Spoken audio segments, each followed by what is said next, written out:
minutos de Storytimes, de terror, así que trae tu virgencita. Contando historias de terror. Bueno, esto me pasó cuando tenía 9 años. Yo vivía en un pueblo muy pequeño y todos nos conocíamos y casi nunca habían rateros o algo así. Pero sí había una leyenda muy conocida y era que no se podía salir para nada de la casa después de las 12. Yo nunca entendí por qué y mis padres seguían las reglas estrictamente, a lo cual yo pensaba que era una simple leyenda que se inventaron. Un día mis papás me dijeron que iban a ir a la casa de mi abuelita y que si quería ir con ellos. Yo les dije que no, ya que quería ver si la leyenda era real. Ellos me dijeron que volvían en la mañana y que cerrara las puertas con seguro y no salga para nada después de las 12. Yo asentí con la cabeza.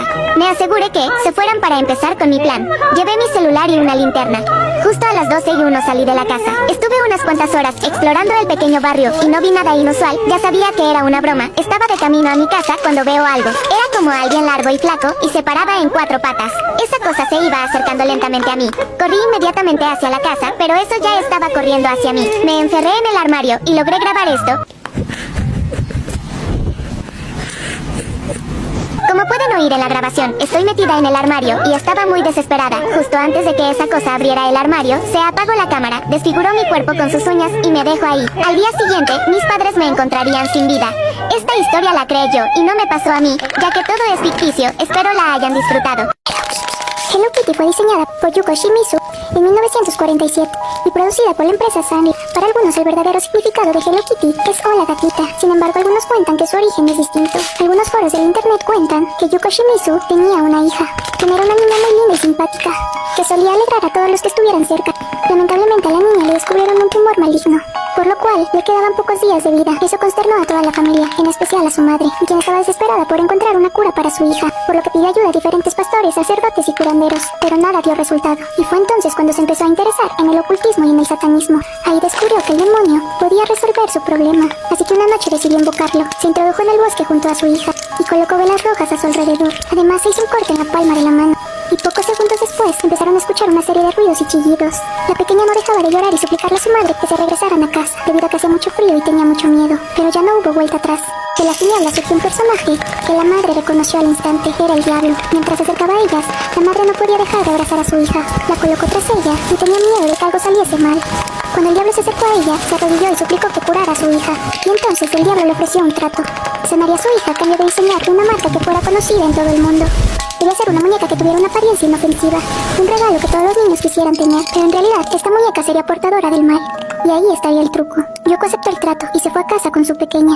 Y trabajó sin descanso hasta que creó a Hello Kitty.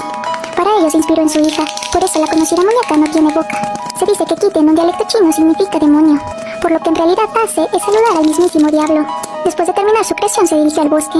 Le enseñó al diablo a la muñeca. Este aceptó su diseño y se acercó a la pequeña y le curó su mal. Al poco tiempo Hello Kitty era la muñeca más vendida por todo el mundo. Y la niña se había recuperado del cáncer. Los médicos no se encontraban ninguna explicación.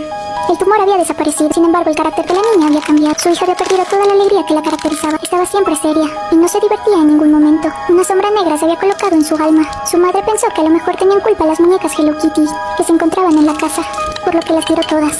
Pero fue mucho peor. Al volver notó que su hija estaba helada. Había fallecido. Desde ese entonces se cree que cada vez que una persona compra una muñeca de esa marca, le está rindiendo culto al demonio. ¿Y a ti, te gusta Hello Kitty? En medio de la noche empezó a sonar mi teléfono, me desperté y dudé si contestar la llamada, ya que era un número que no tenía registrado. Decidí coger la llamada, era una voz femenina un tanto extraña. Me dijo que era del Hospital Psiquiátrico Romero Santos y que tenía que ir cuanto antes. Me dio una dirección y colgó el teléfono, no entendía nada. Entonces recordé que tenía un primo que estaba hospitalizado en uno de esos hospitales psiquiátricos. Fui al salón y desperté a mi hermano, le dije lo sucedido y estuvimos hablando sobre si ir o no. Al final decidimos coger el coche y ir a la dirección que nos había dado aquella mujer. De camino al hospital mi hermano y yo estábamos en silencio. Yo estaba muy nerviosa y mi hermano iba muy serio, concentrado en la carretera. No había casi coches, en la carretera girabas a la derecha y daba un camino con un bosque. Miré a mi hermano y él me miró a mí, entonces me dijo, ¿estás segura de que quieres que vayamos ahí? Asentí con la cabeza, aunque no estaba muy segura de querer adentrarme en ese camino tan oscuro y terrorífico. A lo lejos del camino pudimos ver el hospital, tragué saliva e intenté tranquilizarme. Al bajar del coche, notamos que el hospital era muy viejo y estaba en malas condiciones. Había humo por algunas esquinas, algunas ventanas estaban rotas, etc. Parecía que el lugar estaba abandonado desde hacía bastante tiempo. Vimos una luz encendida en una de las ventanas. Pensamos que sería la mujer que me había llamado. Cuando estábamos subiendo las escaleras, nos percatamos de que estaban llenas de polvo y hojas. Mi hermano y yo nos miramos y nos dirigimos a abrir la puerta, cuando vimos que en el cristal de la puerta habían arañazos que no parecían humanos pero tampoco de un animal. Mi hermano abrió la puerta, todo estaba bastante oscuro, así que sacamos usamos nuestros teléfonos y encendimos las linternas, subimos las escaleras que daban al piso de arriba. Al fondo del pasillo vimos el cuarto con luz, caminamos hacia él y cuando nos asomamos a la puerta, en un rincón de la habitación, vimos una criatura alta, carnosa, no tenía pelo y se le notaban los huesos, llevaba una bata de hospital y una venda alrededor de la cabeza. Tenía ojos negros como carbón y sin párpados.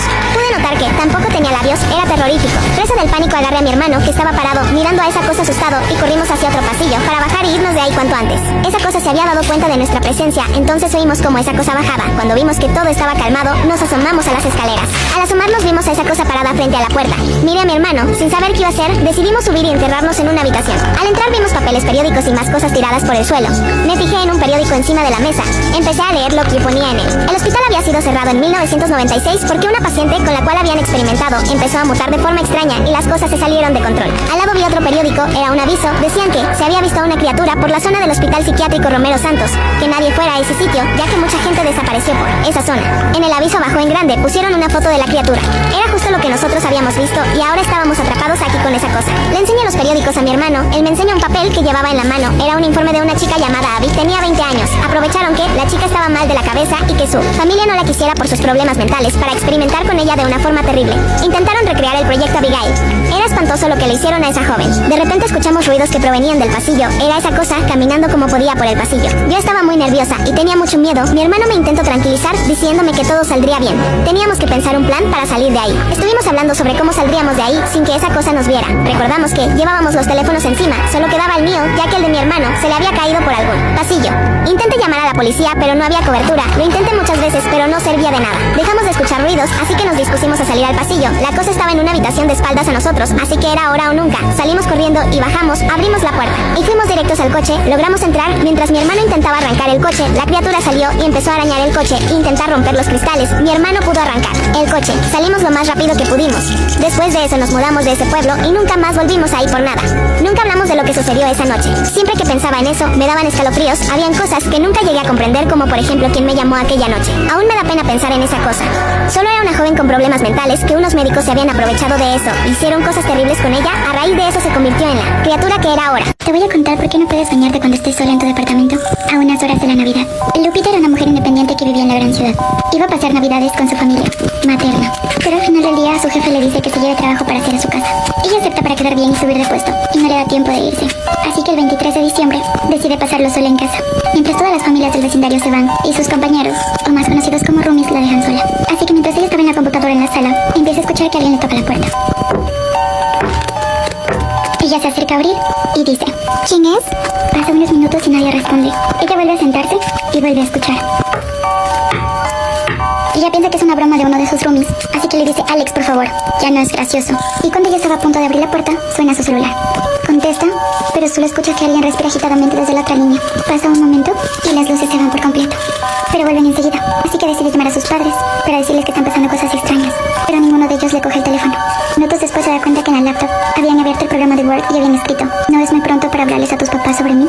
Y en ese momento se da cuenta que la puerta del departamento está abierta, así que ella revisa si alguien está afuera, pero empiezan a sonar como por las escaleras si subieran a alguien. Así que vuelve a entrar al departamento y se tranca la puerta desde adentro. Vuelve a llamar a uno de sus roomies y le dice que tal vez es el hecho de que esté sola, así que ella se tranquiliza y se mete a bañar con su celular. Se da cuenta que su celular está perdiendo la pila y está a punto de apagarse porque tiene el 2% de batería. Ella cierra sus ojos para empezar a quitar el shampoo de su cabello y empieza a escuchar que detrás de la puerta alguien empieza a olfatearla, como si fuera un animal.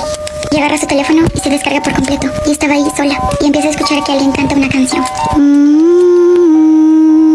Y escucha: Guadalupe, Guadalupe, 1, 2, 3, voy por ti. Era la voz de un hombre que jamás ella había escuchado. Y empieza a golpear la puerta. Guadalupe, 1, 2, 3, entro por ti. Ella del miedo se paraliza por completo y no le responde hasta que escucha que alguien entra por la puerta. Y era uno de sus roomies que no había alcanzado a salir de la ciudad porque a la hora de pico el tren no le había dejado avanzar. Y le empieza a gritar: Lupita, ¿dónde estás, Lupita? Ella en ese momento abre la puerta y le dice: no estamos solos, hay alguien más aquí. Y cuando prende la luz se da cuenta que uno de sus roomies había sido asesinado. Horas después le dicen que a él lo habían matado en la tarde, pero ella lo escucha mientras estaba bañando. En Estados Unidos, cada vez que te internan en un hospital, te ponen una especie de pulsera blanca con tu nombre para poder identificarte. Sin embargo, existen pulseras de más colores que significan otras cosas. Por ejemplo, la pulsera negra significa que esa persona acaba de pasar a mejor vida. Pues bien, un día mi tío me contó que él se tuvo que quedar de noche en el hospital. Él acaba de terminar una operación y se dirigía directo al elevador. Al entrar notó que había una mujer ahí. Mientras bajaba el elevador, él y ella empezaron a hablar de tonterías. De pronto, las puertas del elevador se abrieron. Ambos vieron que otra mujer quería entrar en el elevador. Pero rápidamente el doctor, sin dudarlo, cerró las puertas del elevador. La mujer que iba al lado de él le preguntó que por qué no había dejado subir a esa persona. El doctor, con mucho miedo, le dijo a la mujer que aquella mujer que quería subir ya había pasado a mejor vida, ya que él mismo la había operado hace una hora. De hecho, aquella mujer que se quería subir tenía una pulsera negra. La mujer que iba con él en el elevador le dijo con voz tenebrosa, como esta pulsera. Desde ese momento, nadie ha sabido nada sobre aquel doctor.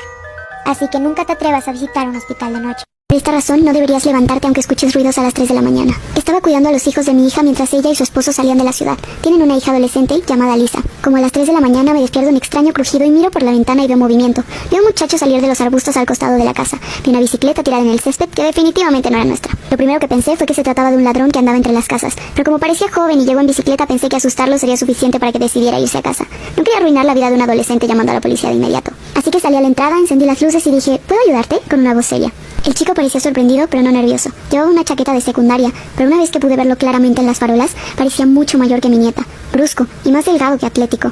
Se acercó a la acera y dijo, sí, estoy buscando a Lisa. Le di una mirada de desaprobación esperando que se diera cuenta que vino a buscar a una chica a altas horas de la noche y que eso definitivamente no estaba permitido. Creí que lo que había pasado es que Alisa sabía que sus padres se iban de la ciudad y tal vez antes de saber que me quedaría, le dijo a un novio mayor secreto que viniera. Era tarde y estaba solo con varios niños, así que no quería que se acercara más a la casa. También pensé que era extraño que llegara tan tarde y quería estar seguro de que Alisa realmente quería hablar con él. Él me dijo su nombre con apellidos, entonces pensé que él conocía su nombre completo, al menos debían ser amigos. Dije, espera allí. Comenzó a acercarse y sentí un ardor en mi estómago. Mi instinto entró en acción y grité, no, quieto, alto. Luego me reajusté y dije, quédate ahí, esta es una propiedad privada, no te acerques un paso más, espera ahí. Así que entré. Alisa estaba dormida solo en una habitación de donde se produjo el ruido por primera vez. La despierto y le digo algo así como, no sé cuál era la gran idea de traer amigos a esta hora de la noche, pero diles que se vayan a casa. Ella no tenía ni idea de lo que estoy hablando. Hay un tipo afuera preguntando por ti. Confundida se levanta y se acerca a la ventana. Ella lo ve y se pone blanca como una sábana. ¿Preguntó por mí? Sí. ¿Por nombre? Sí. Llama a la policía, nunca lo he visto en mi vida. Llamé al 911 de inmediato, pero mientras hablaba por teléfono con ellas, Alisa comenzó a tirar de mi brazo. ¡Está viniendo! Yo tenía niños más pequeños en la casa en los que pensar, así que cerré la puerta con llave y abrí la ventanita de esta lo suficiente como